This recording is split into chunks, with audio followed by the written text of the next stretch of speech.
Hello student, welcome. आपका स्वागत है मेरे यूट्यूब चैनल पर। लास्ट लेक्चर में हम लोगों ने मैट्रिक्स के बारे में बात कर रहे थे, जिसमें हमने मैट्रिक्स की स्पेशल टाइप्स के ऊपर बात की थी कि क्या एक सिमेट्रिक मैट्रिक्स और स्क्यू सिमेट्रिक मैट्रिक्स क्या होती है और कैसे इसको हम देख सकते हैं।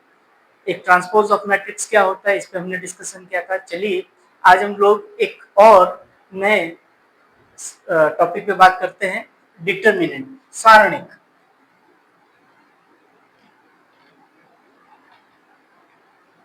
डिटर्मिनेंट सारणिक क्या होता है? सारणिक, पहले इसके ऊपर बात करें कि किसी स्क्वायर मैट्रिक्स का, एक वर्ग मैट्रिक्स की एक definite value, scalar value, scalar value of square matrix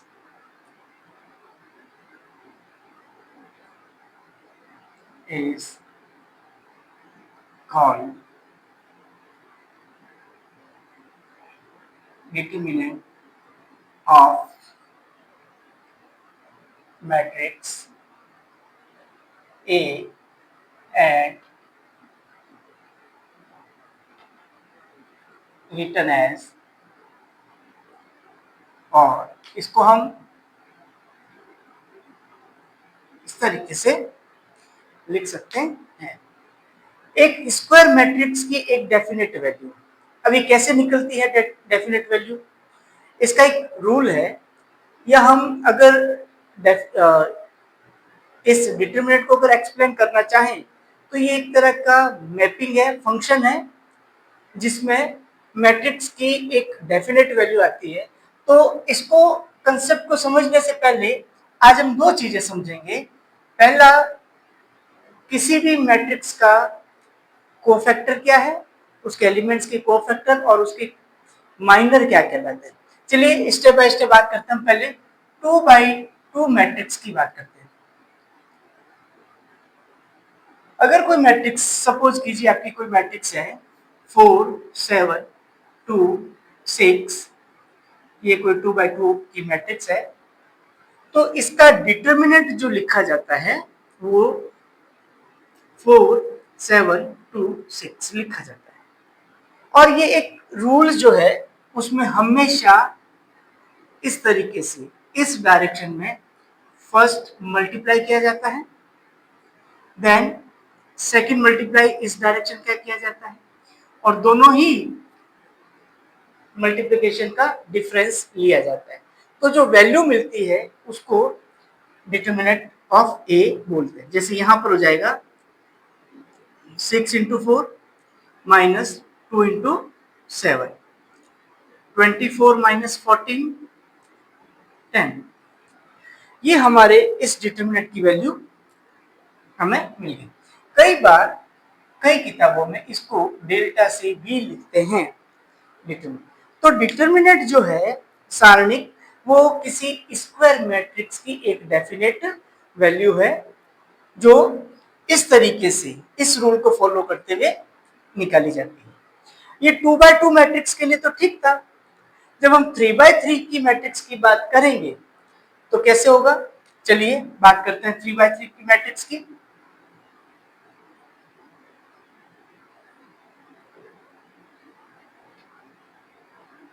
मान लीजिए आपकी कोई मैट्रिक्स है ए, 2 4 6 1 4 2 3 2 3। ये एक 3x3 ऑर्डर की जो है मैट्रिक्स है, और अब हमें इसकी डिटरमिनेंट वैल्यू निकालनी है।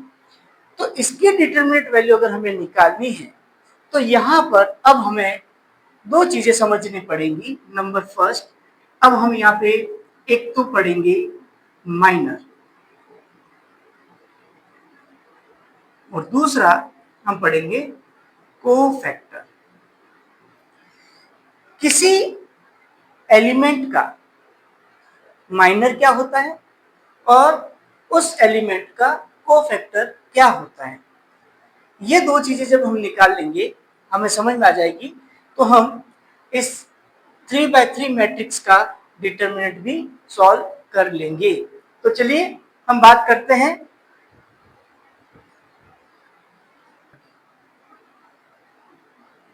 Minor and cofactor.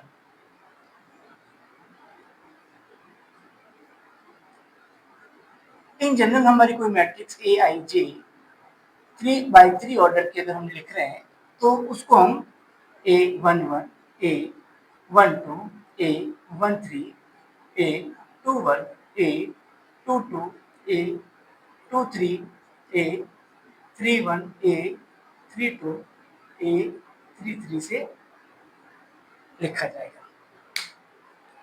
ये हमारी एक 3x3 की मैट्रिक्स है। अब हमें जब माइनर लिखना है, माइनर ऑफ A11 एलिमेंट का जो माइनर है उसको हम माइनर को m से डिनोट करते हैं, और 11 पोजीशन वाले एलिमेंट का है तो हम उसको भी 11 लिख देते हैं। और ये क्या होता है, ये सब डिटरमिनेंट होता है। 11 वाला कॉलम और रो को अगर हाइड कर दिया जाए, छुपा दिया जाए, तो एलिमेंट जो बचेंगे 2 3 3 2 और 3 3, ये इसको हम सब डिटरमिनेंट बोलते हैं। 3x3 की मैट्रिक्स के एलिमेंट्स की जब हम सब डिटरमिनेंट निकालेंगे तो 2x2 की बनेगी। इसी तरह से अगर 4x4 ऑर्डर की अगर कोई मैट्रिक्स है, स्क्वायर मैट्रिक्स है, तो उसके हर एक एलिमेंट का जब हम माइनर लिखेंगे तो जो सब डिटरमिनेंट लिखी जाएगी वो 3x3 की लिखी जाएगी। अब इसको अगर हमें सॉल्व करना है तो कितना सिंपल है, A33 A22 का मल्टीप्लाई माइनस A32 A23, ये हमें इस फर्स्ट एलिमेंट का माइनर मिल गया। सिमिलरली माइनर ऑफ दूसरा एलिमेंट है 1 2, इसको हम 1 2 से डिनोट कर देते हैं। दूसरे एलिमेंट का जब माइनर लिखेंगे तो उसके लिए जो सब डिटरमिनेंट बनेगी, तो ये एलिमेंट है फर्स्ट रो का तो फर्स्ट रो छुपा दीजिए, सेकंड कॉलम का तो सेकंड कॉलम भी छुपा दीजिए। अब बचे हुए एलिमेंट हैं 2 1 3 1 2 3 3 3, और इनका जब हम डिटरमिनेंट सॉल्व करेंगे, डिटरमिनेंट सॉल्व करने का मैंने पहले आपको बता दिया है रूल। फर्स्ट इस डायरेक्शन में मल्टीप्लाई करेंगे, सेकंड इस डायरेक्शन का मल्टीप्लाई करेंगे, और दोनों ही मल्टीप्लिकेशन को माइनस कर देंगे।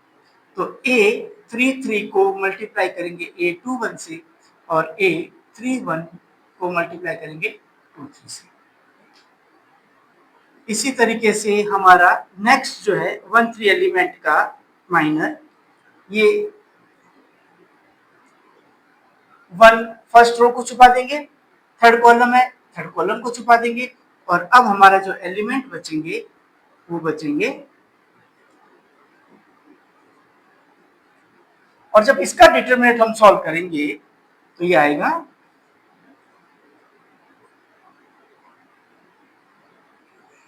ये इस तरीके से। तो ये हमने फर्स्ट रो के जो 3 एलिमेंट है, उन फर्स्ट रो के 3 एलिमेंट का माइनर निकालना सीखा। इसी तरह से 3x3 की जो मैट्रिक्स है, इसके बचे हुए जो एलिमेंट्स हैं 2 1 2 2 3 2, इनके भी हम माइनर निकालेंगे। जैसे 2 1 का माइनर निकालना है तो वो 2 1 हो जाएगा, और सेकंड रो का first column means second row को पूरा छुपा देना है, फर्स्ट कॉलम को पूरा छुपा देना है, और जो एलिमेंट बचेंगे उस पर हमें बात करनी है।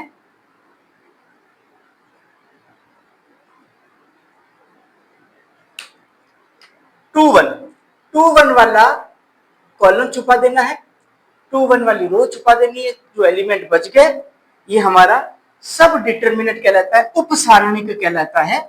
और इस उप सारणिक को जब हम सॉल्व करेंगे तो इसी रूल को फॉलो करना है हमें।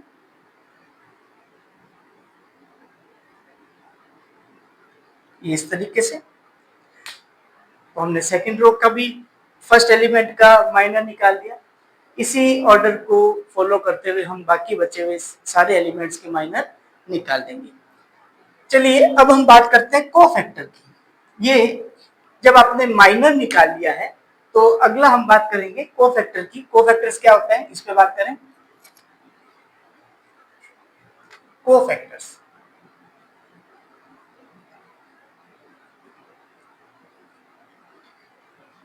तो किसी भी स्क्वायर डिटरमिनेंट्स स्क्वायर मैट्रिक्स के एलिमेंट ए आई जे का कोफैक्टर ए सी आई जे से लिखा जाता है।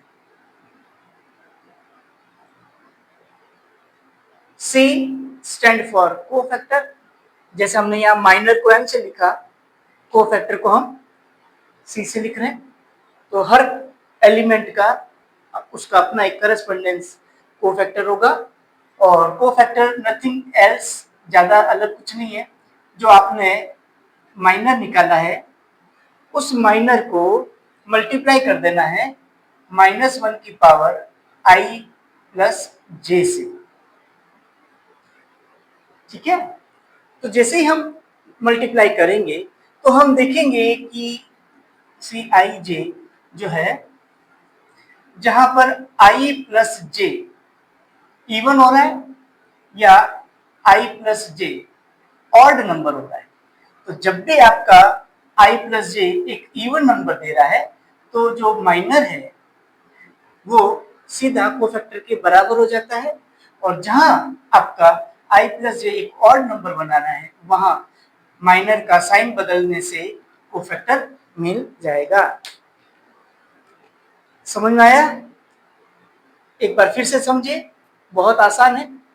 हर एक एलिमेंट का उसका करस्पॉन्डिंग कोफैक्टर होता है।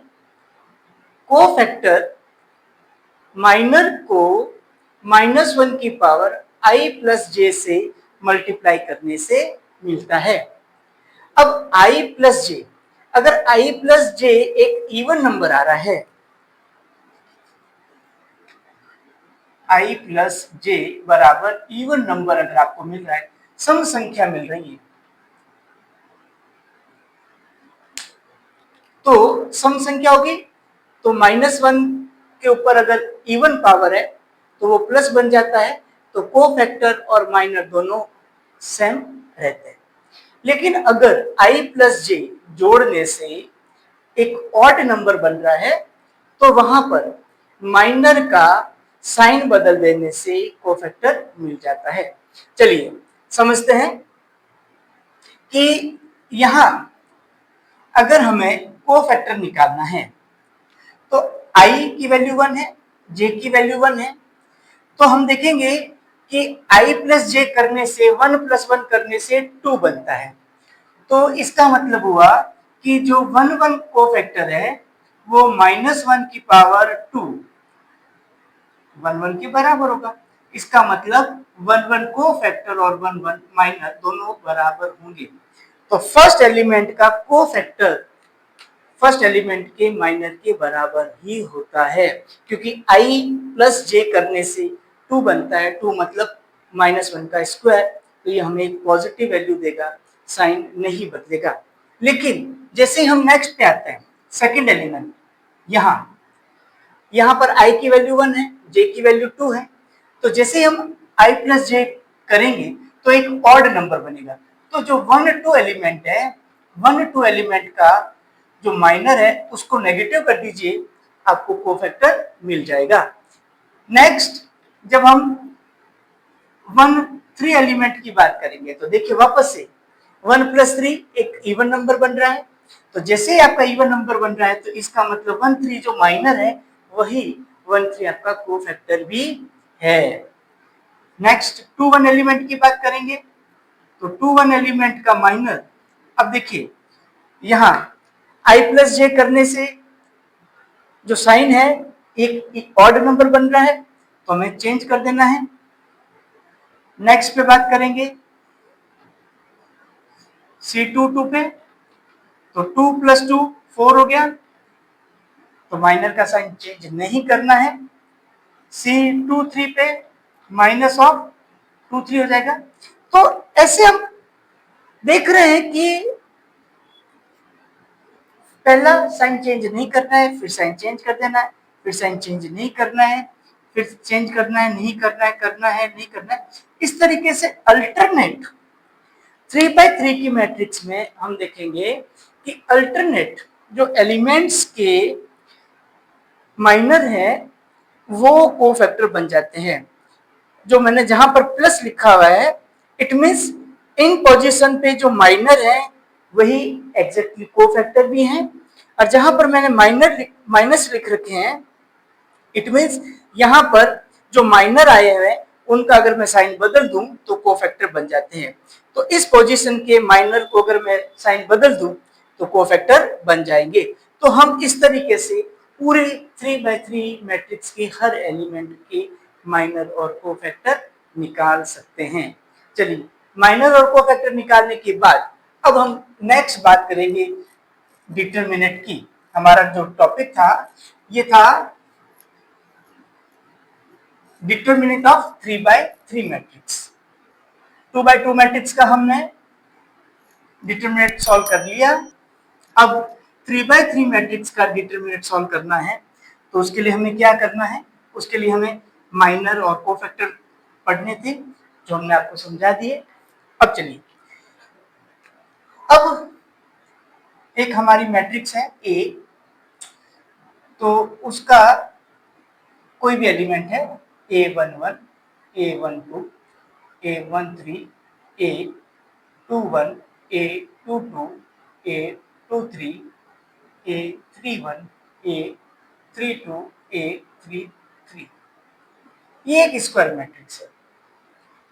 अब जब हम इसके डिटरमिनेंट की बात करते हैं तो हमें क्या करना है? हमें किसी भी एक रो या किसी भी एक कॉलम के लिए उसके कोफैक्टर्स फाइंड आउट करने हैं। जैसे सपोज कर लीजिए कि मैं फर्स्ट रो की बात कर रहा हूँ, तो फर्स्ट रो का एलिमेंट है 1 1, दूसरा एलिमेंट है 1 2, और तीसरा एलिमेंट है 1 3। ये तीन एलिमेंट है 1 2 1 1 1 2 और 1 3। अगर मैं इन एलिमेंट्स को इन्हीं के करस्पोंडेंस कोफैक्टर से मल्टीप्लाई कर दूं और ऐड कर दूं तो हमें डिटरमिनेंट की वैल्यू मिल जाती है।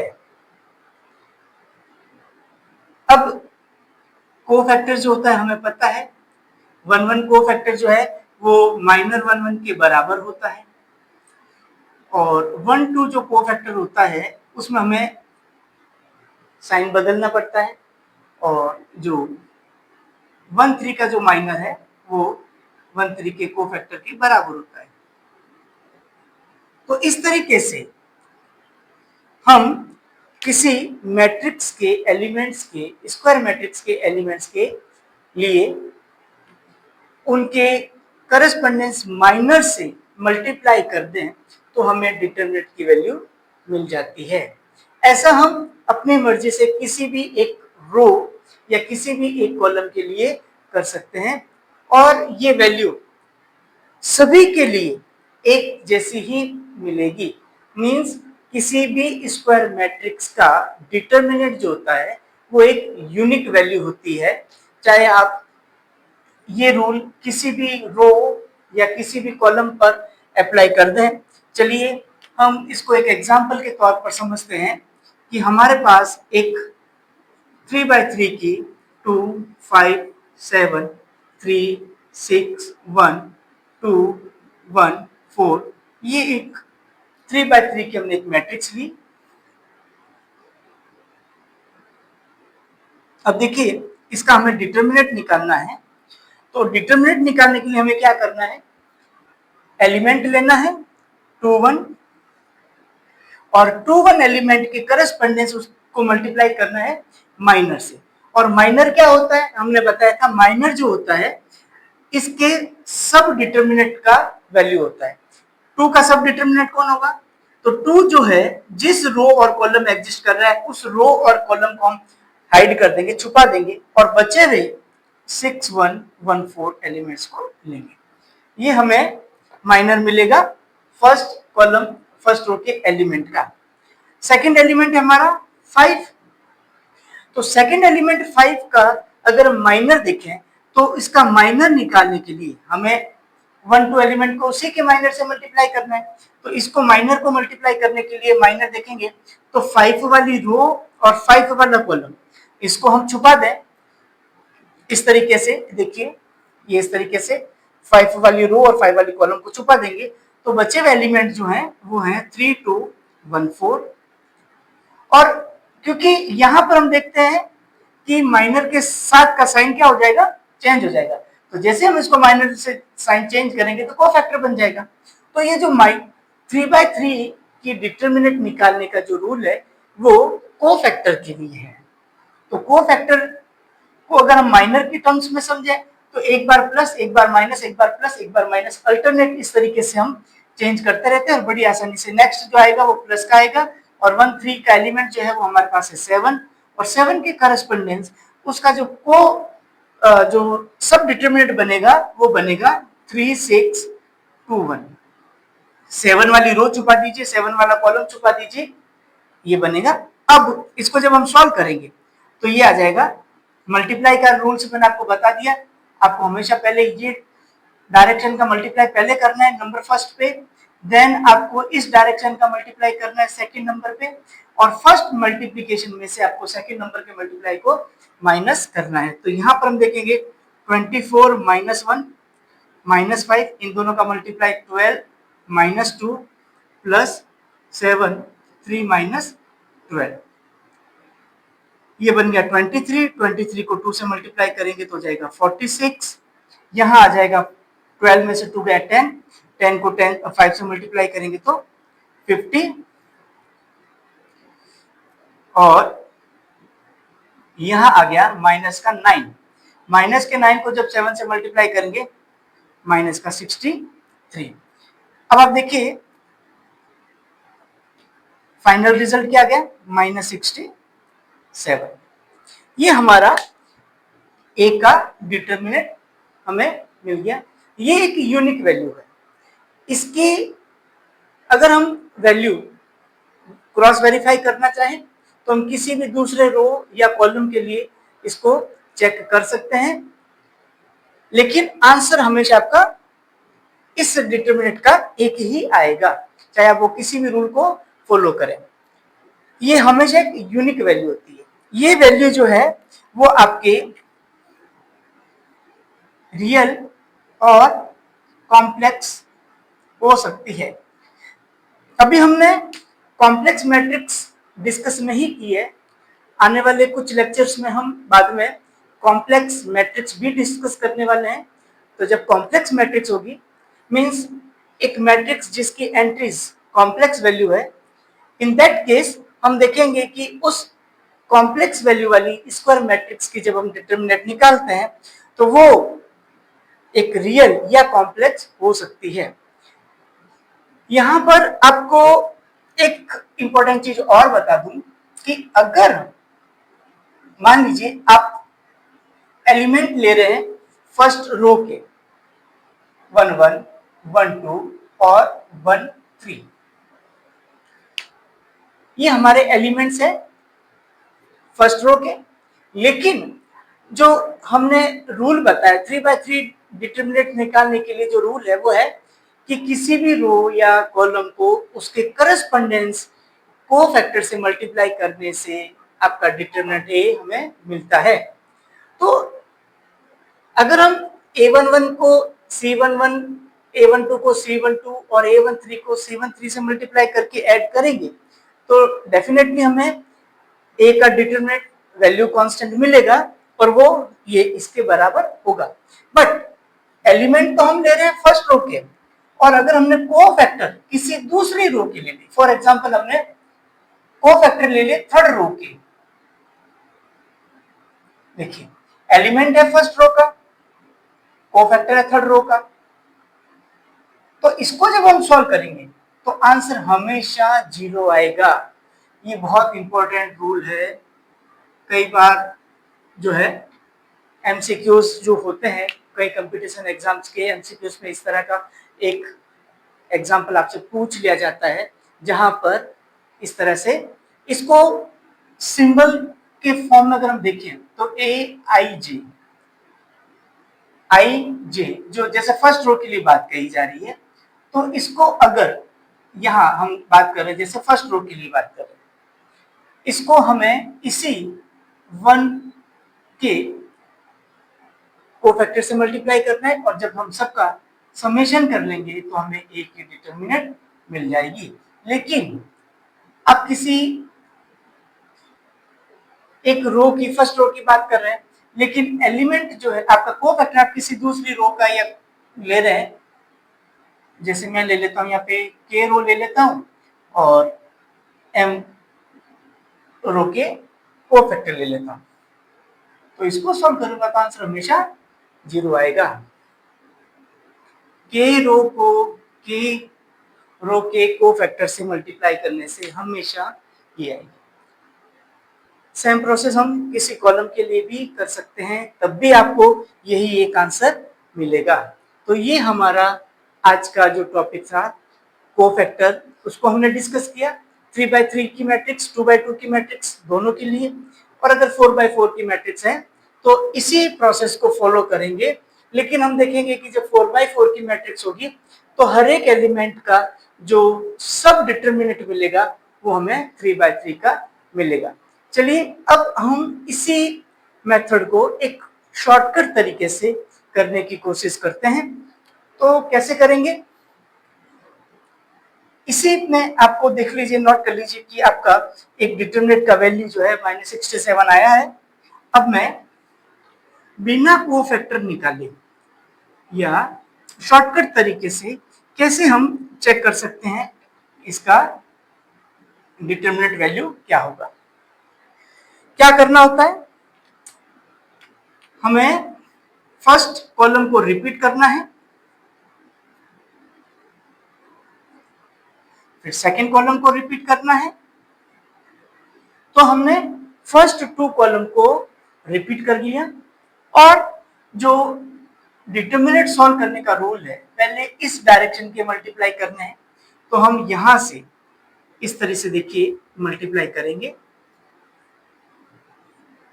तो पहले जब हम मल्टीप्लाई करें क्या हो रहा है, 6 4 जा 24, 24 2 जा 48, प्लस 2 1 जा 2, और 2 को 5 से मल्टीप्लाई करेंगे 10, फिर 3 को 1 से 3, और फिर उसको 7 से वो आ गया 21। ये हमारा फर्स्ट डायरेक्शन का मल्टीप्लाई पूरा हुआ। ऐसा ही हमें इस डायरेक्शन का मल्टीप्लाई भी लेना है। तो हम कैसे करेंगे,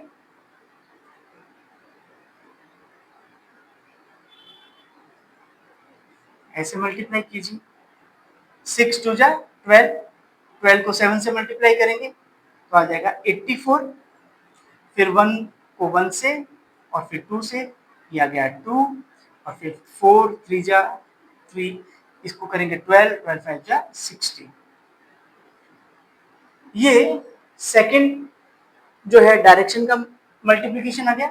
फिर हम क्या करते हैं, फर्स्ट डायरेक्शन के मल्टीप्लाई में से सेकंड डायरेक्शन वाले को माइनस कर देते हैं। हमें यहाँ पे माइनस कर देना है, कितना आ जाएगा 48, 58, 58, और ये हो जाएगा हमारा 79 माइनस, यहाँ पर हम देखेंगे ये हो जाएगा आपका 84 प्लस 60, ये हो गया आपका 144, 144 प्लस 2 हो गया 146। जब हम माइनस करेंगे इन दोनों को तो हमें वापस रिजल्ट मिलेगा माइनस का 67। तो ये एक शॉर्टकट तरीका था। यहाँ पर हमें इंडिविजुअल एलिमेंट्स के माइनर निकालने की जरूरत नहीं पड़ी, हमने डायरेक्ट जो है फर्स्ट डायरेक्शन और सेकंड डायरेक्शन की मल्टीप्लाई निकाल के ये वैल्यू फाइंड कर ली। तो ये हमारा टॉपिक कंप्लीट हुआ है कोफैक्टर माइनर का। नेक्स्ट हम लोग इस कोफैक्टर और माइनर की मदद से एक मैट्रिक्स का इन्वर्स निकालना सीखेंगे, जो आगे हमारे लिए बहुत यूजफुल रहेगा। चलिए, थैंक यू।